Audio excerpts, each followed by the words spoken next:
It's the round 6 roundup. I'm Tom, that's Ollie. This is the 100 Club, and we're talking cricket. Good to have you here.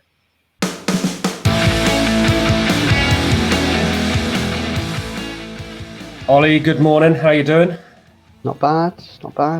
Safely installed in an actual building as opposed to some bits of timber in a wood.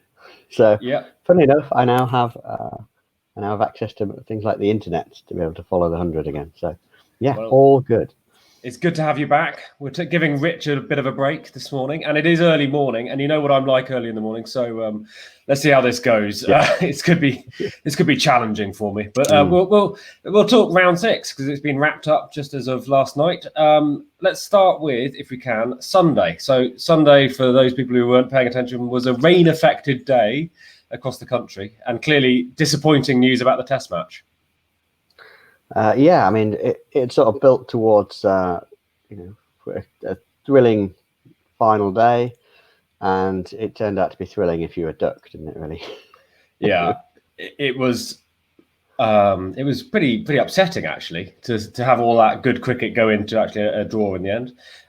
All the Indian fans were absolutely convinced they were going to knock off that remaining 150, and all the England fans were absolutely convinced India were going to knock off that remaining 150. But it could have been a lot more competitive than that, I think. Well, I mean, I think a lot of people were quite disappointed because they were really relishing the chance to jump up and down all over the England team for losing that game. And then felt as if they'd lost out a little bit when it was a draw. Well, who knows? They'll get another opportunity, I'm fairly sure. I'm pretty sure they will. Yeah. It clearly affected the 100 games, and that's what we're here mostly to talk about. The women's game between the Oval Invincibles and Trent Rockets, complete washout, despite, frankly, quite a lot of sunshine in London on Sunday. But they did get some cricket on in the evening with the men's team. Yeah, it was... It was an odd one, this, because I don't think it was that wet, but it must have been the case that they were struggling to get players out of the outfield. But I think at one point there was a pretty bizarre situation where the players were all running around all over the pitch playing football and not playing cricket. So I don't think that was a great look for the sport. It wasn't, and I think we can talk about the lack of communication that the organisers were putting out there, and I think there's been some pretty fair criticism of that on the day. But at the same time, the groundsmen worked hard. They pulled in one side, got a shorter boundary where it was very wet, and they did get a game of cricket on, 65 balls each, and it was a good game. And the crowd stayed, and they were all there to the end. So Jason Roy doing what Jason Roy does. Yeah, it felt like they suited him away. I think his best knock was when he didn't really have time to play himself in. He just had to go for it because of the shortened format. And I'm not sure if that's probably his top score in the competition so far. It felt like it. It certainly felt like the most important. Yeah. Put them up on 125 for 6. They posted, and the Trent Rockets, I think, felt the loss of Wahab Riaz, who's played the grand sum of one game now, played very well, but then has an injury now, so they didn't quite look as fluent. And I don't think Rashid Khan does what he does. Matt Carter bowled all right, but they didn't really get into that attack much. No, I mean 125 is sort of pretty reasonable score in 65 balls.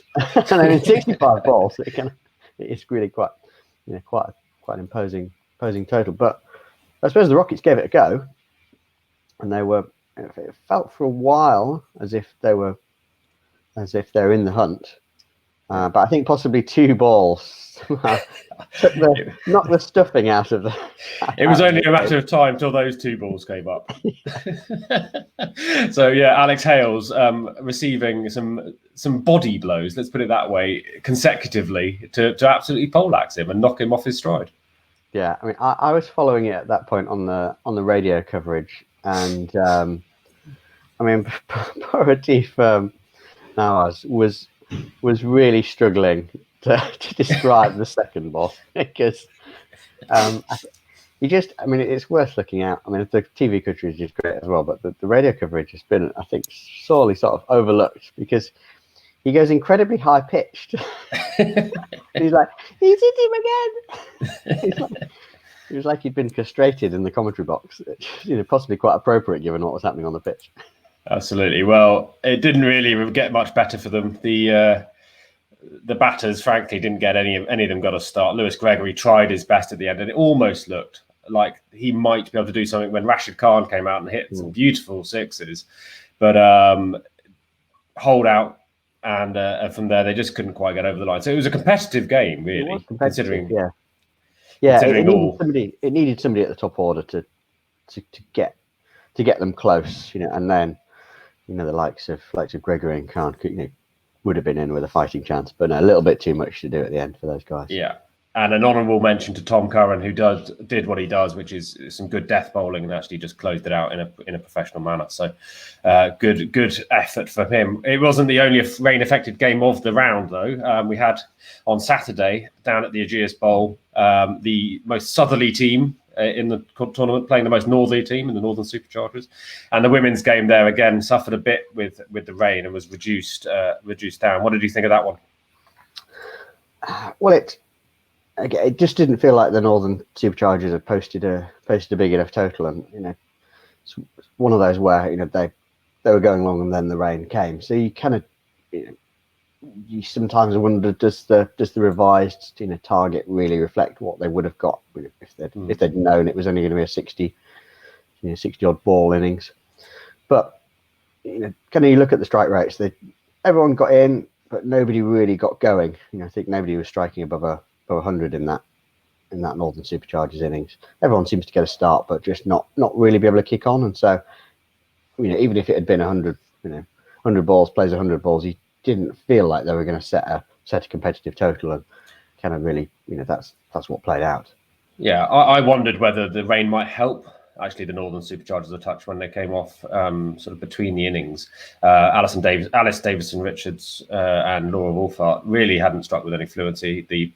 Lauren Bell, who we've just interviewed, and if you haven't checked that out, do have a look on the channel. It's a great chat with Rich, taking a couple of wickets and sort of pegged them back. And I wondered whether the break, might allow them to pick up some fluency, but they just didn't get out again and going. And then it was all about Sophia Dunkley, really.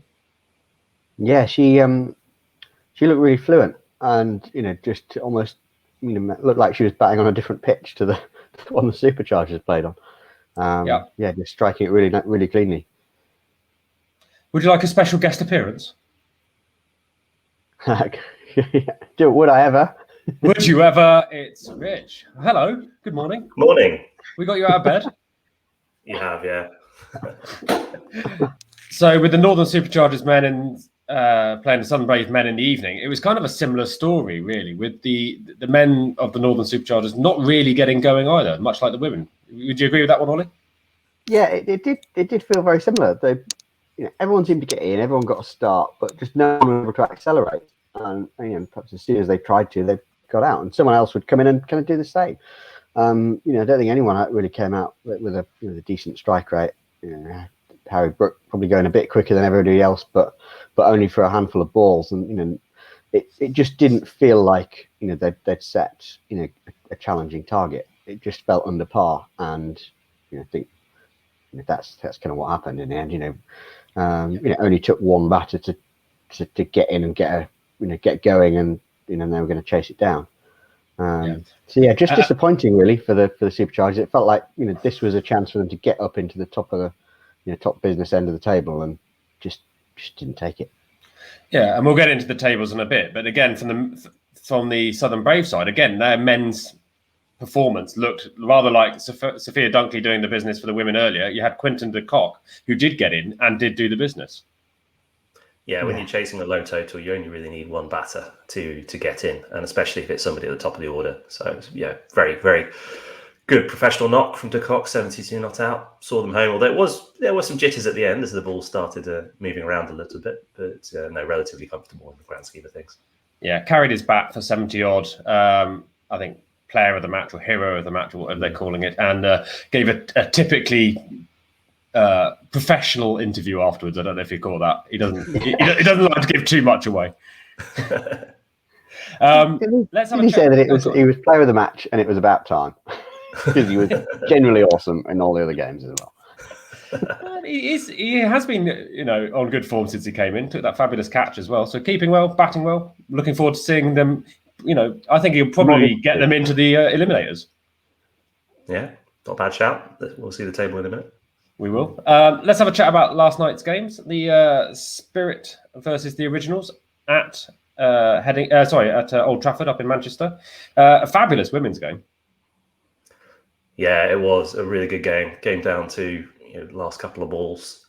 Manchester got up to 127, I think it was, which looked a good score at the time because for most of their innings, it felt they were going to get much less than that. But then Sophie Ecclestone came and played a good hand in the late innings. I think she smashed 30 odd off 20 balls. And then the Spirit lost Tammy Beaumont incredibly early. And you think when you lose a batter of her quality, that it's always going to be a bit difficult, especially as it was a bit of a low and slow pitch, taking spin. But the Spirit put together a very good run chase. It was a good partnership by Heather Knight and Deandra Dottin, sort of got them back on track. And then, a lovely little cameo at the end from Dipti Sharma to see them home. It felt for so much of the Spirit chase that the Originals had kind of had it in control. There was one point, I think, where Knight and Dottin were going along. I think they'd got to partnership into the 40s, and you could sort of sense that the Originals needed a wicket. So Ecclestone comes back on, bowls 5. I think Cross bowls herself 5. Hartley bowls another 5, and so she's kind of using some of her better bowlers in those middle overs, which is quite unusual, but it worked, and she got they got 2 or 3 wickets at that point, and you thought, okay, maybe that was kind of crisis averted. But yeah, then the Spirit really rallied and kind of quite quietly and without having to be too aggressive, sort of just got themselves in with a chance, and just quite sensible batting for another sort of 20 balls, got them in a position where they could go for it. And in the end, it turned out to be a really good chase. Yeah, got it with 98 balls on the board, so 2 balls to spare. Deepti Sharma carrying most of the responsibility towards the end, but also honourable mentions, I think, for some of the lesser-known stars, Danielle Gibson and Charlotte Dean, who both put in some big shots and did just enough. I think one way I've started looking at these chases is that if you make the assumption that you more or less go run a ball, in terms of there's a single to be had most deliveries, then if you need, say, 30 off 20, then that's 10 you need to make up in boundaries. So essentially at that point, you think, well, that's sort of 3 4s or a couple of 6s could for the balls themselves. So then when you break it down like that, you think, actually, well, you've got 20 balls left. You only have to hit 3 boundaries. That's very manageable. And even if it's 40 off 20, you think, okay, well, that's kind of 5 or 6 boundaries in 20 balls. So I think when you start thinking in that way, you realize that these totals that seem very kind of tough run chases are actually quite manageable. I think the players react as well. They realize they don't have to smash every ball, can play sensible cricket, wait for the right ball, and get their sides home. Similarly, it presents opportunities for death bowling, to control that, and if you see it from the flip side. And I think we saw that in the evening game with Brad Wheel, who's come into the competition as Mark Wood's replacement for the London Spirit men, having a great session at the end there and taking 4 wickets. Well, he's bowling like Jimmy Anderson, who's dot at one point. Yeah, I didn't see. I don't think anyone saw that. This kid on debut. I don't think any of the analysis that they've done was a watch out for this guy. You're not going to be able to get him off the square. Yeah. But the odd thing from the London Spirit is that they waited till they're out the tournament to give the youngsters a chance, whereas other teams have gone with youngsters from the get-go, and it's paid off. I mean, you look at the likes of sort of Chris Benjamin, for the Phoenix. So Cracknell came into the side as a batter. Brad Wheel made his debut, and they looked really good. And that was sort of a good up and down one as well. I thought when Brathwaite was going well that he was going to see the Originals home, but he holed out with 5 or 6 balls to go, and they couldn't quite get there. Yeah, decent knock from Colin Ackerman as well. Tom Lammonby contributing, and Phil Salt at the top. But yeah, it just sort of ran out of wickets, it felt to me as well. That issue of the not so long batting order for the Originals comes to haunt them again. Yeah, which was something we were complaining about the London Spirit for, but clearly that's broken their duck. They have a win. Something that to game, take into the winter.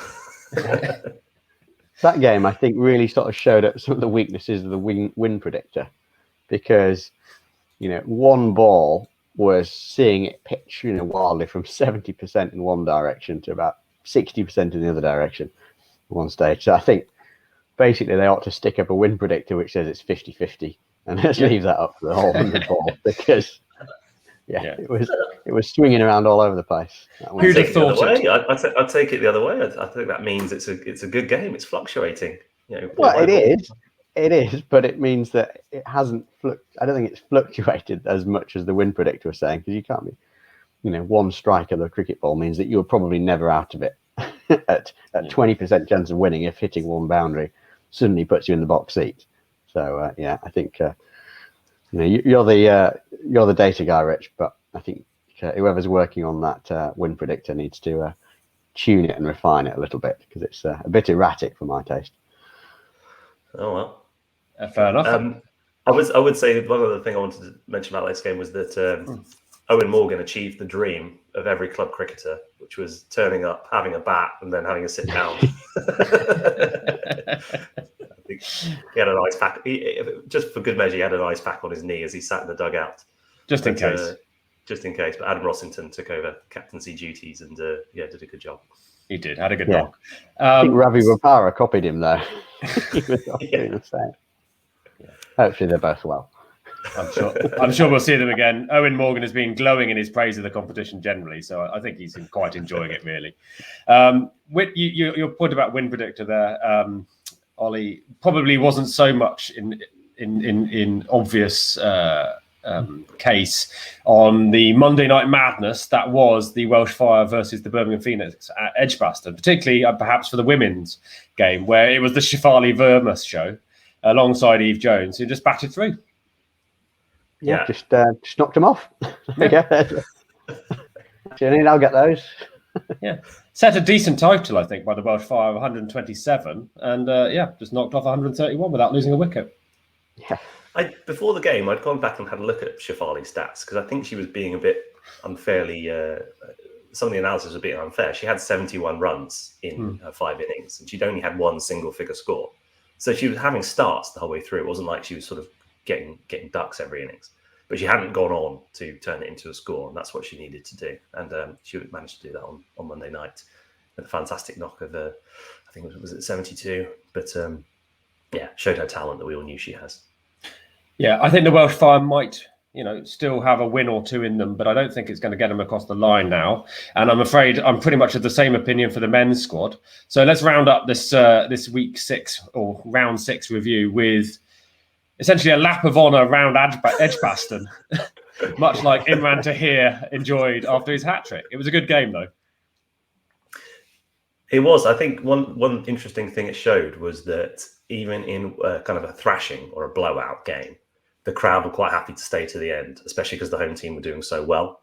And even though it didn't really matter so much that hat-trick, the fact that the ground was still full, the fact that Tahir was giving it a big one, it was one of those great moments of the tournament, even though it wasn't particularly close as a cricket match. So I think that bodes well for the 100, that it can still be entertaining and compelling even when the games aren't that close. Yeah, and I'm afraid the Welsh Fire really have tailed off a bit. They felt the loss of Johnny Bairstow early in the tournament. Their bowling lineup, I'm afraid, hasn't really done much now. Clearly, Jake Ball injured.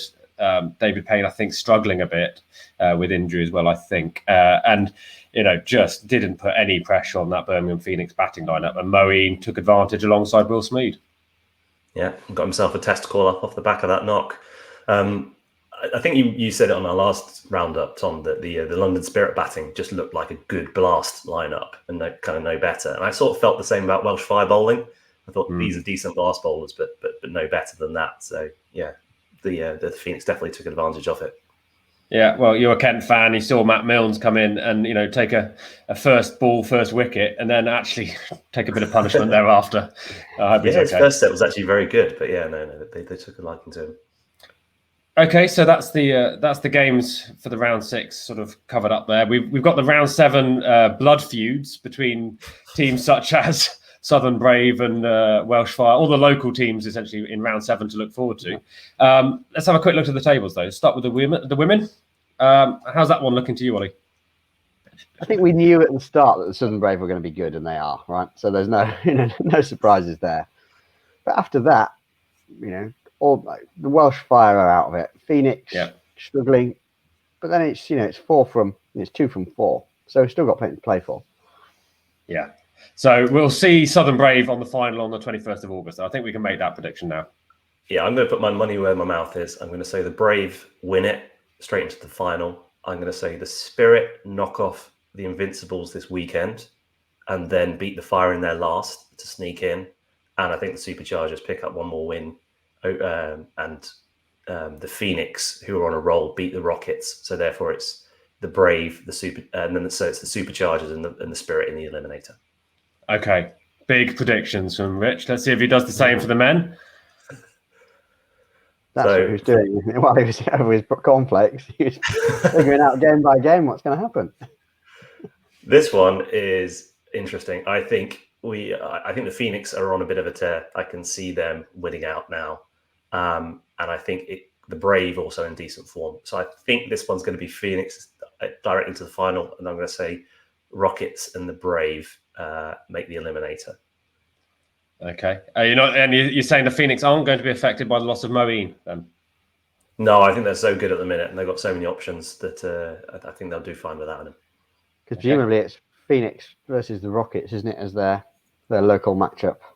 Yeah, so I think if the Phoenix win that, but I think then the Rockets still, I forget who their last game is, but I think one win still gets them up to 10 points, and I think that'll be enough to get them into the eliminator. Okay. I think the Southern Brave fancy themselves to get into this one as well. So if you are a Southern Brave fan, you're going to get some good value, I think, potentially from the final 2 days of cricket, the eliminator and the final. So that'll do for the tables at that point, I think. It's been a good round of cricket. Business end coming up. We've got some interviews lined up. So if you're enjoying this content, then please let us know. We are enjoying the competition, and we will see you real soon here on the 100 Club.